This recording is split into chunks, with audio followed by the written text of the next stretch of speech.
O homem, ele não tem direito hoje de sofrer, ele não tem direito de chorar e ele não tem direito de falar o que aconteceu. Ele tem que ser um corno calado. Ele não tem direito sequer de chamar a ex de feia, porque se ele fizer isso, ele vai acabar sofrendo uma falsa acusação pela Lei Maria da Penha, vai acabar atrás das grades e para poder provar a inocência vai dar muito trabalho. Então, além de serem reduzidos a meros provedores, eles estão sendo reduzidos a seres humanos de segunda categoria. As mulheres estão tendo mais direitos do que nunca e estão vendo os homens como inferiores. Infelizmente, o judiciário brasileiro, a legislação brasileira, e é uma tendência global também, está reduzindo os direitos dos homens. Caramba, hoje vai pegar esse negócio. Eita, e acaba até abusando, né? Porque com esses direitos a mais sendo concedidos, entra esse abuso perante a esses direitos, não é mesmo? Isso, as mulheres têm abusado. Durante muito tempo, as mulheres, elas lutaram pela conquista dos seus direitos, seja de votar, seja de trabalhar, seja de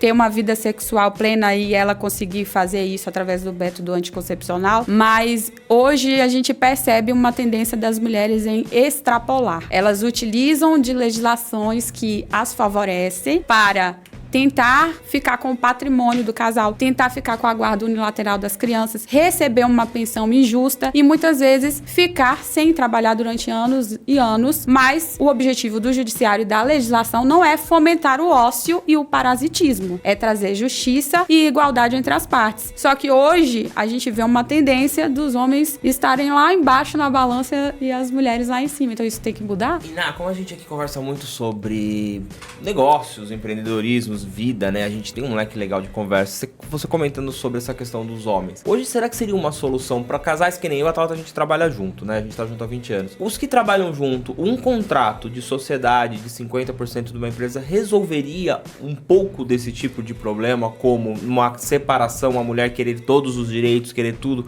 Se eles são sócios da mesma empresa, isso resolveria? Ajudaria o judiciário ou o próprio homem conseguir saber que tem 50% de cada um e não vai... Tô falando como leiga, não resolveria. Isso não se respalda em nada, porque daí a mulher vai dando aquela cartada emocional, aquela cartada com relação a você ter um abuso, porque você é do comercial e provê, faz com que ela trabalhe, que ela... enfim. Tem todo esse lado. Tem advogada ali pra falar, mas eu não concordo. Pode falar, bate na boca. Não vou separar, deixa quieto. Fale, doutora. Não resolve. Não resolve porque a maioria dos casamentos hoje que a gente tem no Brasil já é pela regra geral, que é o regime da comunhão parcial de bens. No regime da comunhão parcial de bens, os cônjuges, eles já são sócios. Então, tudo que você tiver metade é da Tabata, tudo que ela tiver metade é seu. Então, independente de ter um contrato ou não, vocês são casados pelo regime da comunhão parcial ou tem uma união estável informal, que é o quê? Você nunca foi no cartório escrever que você tá casado, mas morou junto, tem filho, tá casado, né? Para o judiciário, para a legislação, tá casado. Então, quem não oficializou, dizendo, eu quero ter uma união com separação de bens, se ele não fez isso por escrito, ele tá na regra geral. E a regra geral é o quê? 50% de tudo é partilhado entre o casal. Então, mesmo que você tivesse um contrato e o contrato tivesse uma previsão lá, por exemplo, a minha esposa, ela vai ser dona de um percentual menor, 30%, não vai ter validade, porque no regime da comunhão parcial já é 50%, ou se você colocar lá, 50% é meu, 50% é dela, e vocês forem casados pelo regime da comunhão parcial, é 6,5 dúzia, é a mesma coisa, então não vai mudar nada. Mas assim, o que eu vejo de prejuízo para os empresários é que, por exemplo, às vezes você tem uma empresa que você é microempreendedor, é um empreendedor individual, um profissional liberal, um autônomo, vamos colocar aqui um médico, por exemplo. Nenhum médico trabalham como CLT, eles são empresários. Então, mas qual é a empresa do médico? É ele, sabe? E o que a nossa lei diz é que quando o casal ele se divorcia, a mulher vai ter direito a 50%. Mas como que ela vai ter direito a 50% de uma clínica que a sala é alugada, que ele tem uma funcionária e que ele exerce a medicina lá, sabe? Então, o que eu vejo de prejuízo hoje nas relações e que as mulheres abusam é isso. Tudo bem que eu sou sócia do meu parceiro parceiro, eu tenho direito à participação do que eu ajudei a construir. Mas você não fez medicina e você quer 50% do intelecto da pessoa, sabe? E assim, esse tipo de profissional, os grandes empresários, ou médicos, ou concursados, são os que mais sofrem. Porque são os que normalmente a esposa larga tudo pra poder ir viver a vida do marido. Então, por exemplo, ela larga a profissão dela, ou às vezes nem estuda, ou às vezes nem quer estudar também, porque agora tem uma tendência tão grande entre os jovens, que eu tenho visto, as mulheres agora com 18 anos de idade já quer um cara que tem casa, que tem carro, que vai bancar ela, e aí ela vai entrar no casamento só com o bumbum e depois vai sair com metade de tudo. Agora, largar a profissão pra viver a vida do casamento, pelo conforto que o marido proporciona, não foi uma escolha livre e consensual dela?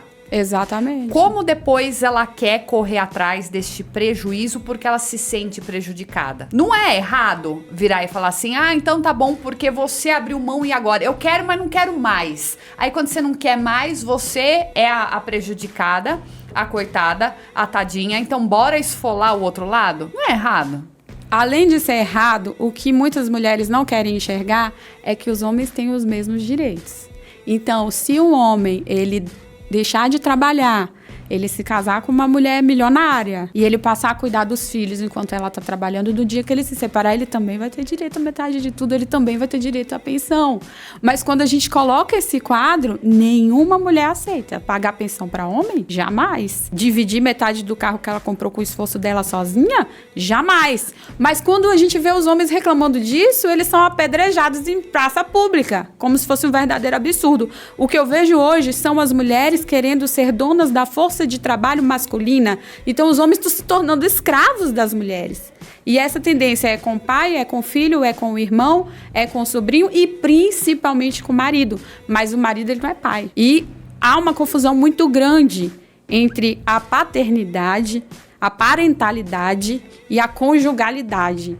As pessoas confundem a relação parental de pais e filhos com a relação conjugal entre o marido e a mulher, entre os parceiros e os filhos. E usam os filhos para poder atingir o outro. Então, assim, além de concordar que eu acho super injusto, você faz uma escolha de não trabalhar. Porque assim, é muito cômodo eu falar, não quero mais trabalhar, não quero mais cuidar de patrão chato, não quero ter que cumprir hora, não quero ter que ouvir cliente chato, eu quero ficar em casa botando minha mesa posta, minha cama posta, fazendo meus bolinhos, minhas comidinhas. Maravilhoso, né? Então a mulher escolheu isso daí. Aí chega lá na frente, ela fala, mas foi você que me impediu de trabalhar, foi você que atrapalhou meus estudos, você roubou minha juventude, como se o homem sugasse juventude e ele ficasse jovem. Não existe isso, né? Então, eu acho que, além de injusto, é mais injusto ainda quando o homem não tem o mesmo direito de reclamação. São situações, assim, delicadas e polêmicas. A gente entende que tem situações, tem relações que há a questão da traição, que tem a questão de abuso, seja do lado dela ou dele, é delicado, e a minha visão ela é muito mais fria porque eu não vivo essa realidade. Só que culpar um ou outro e dar toda essa responsabilidade acaba sendo uma punição, né? É como assim, eu tô punindo a pessoa por algo que você também deixou que ela fizesse por você.